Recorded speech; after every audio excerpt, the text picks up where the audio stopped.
अगर मृत्यु अंत नहीं तो जीवन क्या है? हजारों सालों से इंसान एक ही सवाल पूछता आया है, मैं कौन हूँ, मैं क्यों जन्म लेता हूँ और क्या मृत्यु के बाद कुछ शेष है?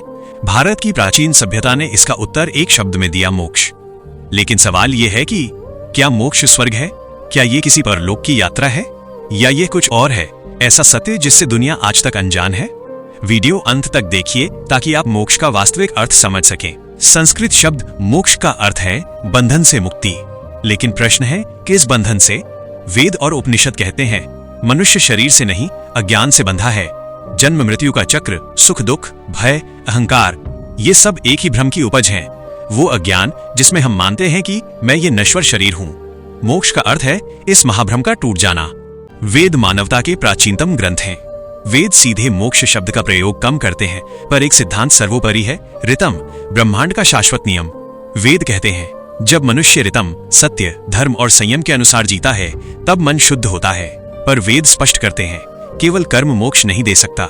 कर्म से उत्तम जन्म या देवलोक मिल सकता है, पर परम मुक्ति नहीं।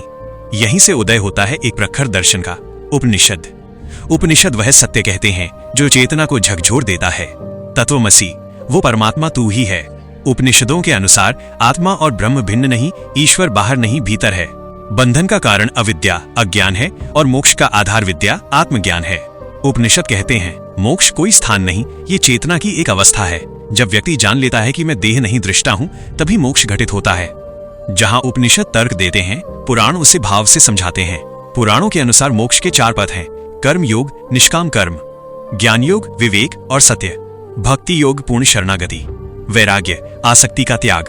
भागवत महापुराण के अनुसार जब भक्त और भगवान का भेद मिट जाए वही मोक्ष है। यहाँ मोक्ष का अर्थ प्रेम में विलीन हो जाना है। शास्त्रों में मोक्ष की श्रेणियां वर्णित हैं। सालोक्य, ईश्वर के लोक में निवास।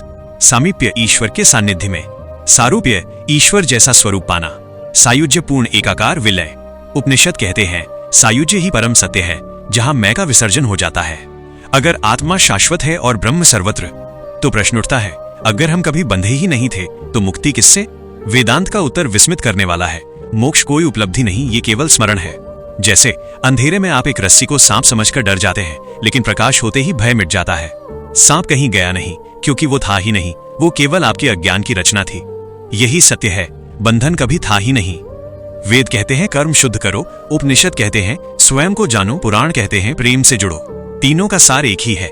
मोक्ष मृत्यु के बाद का विषय नहीं, अज्ञान के अंत का नाम है। शायद मोक्ष कोई मंजिल नहीं, वो वही स्वरूप है जो तुम अभी इसी क्षण हो। अगर तुम यहां तक आ गए हो तो इस प्रश्न का उत्तर देना कि वास्तव में तुम कौन हो।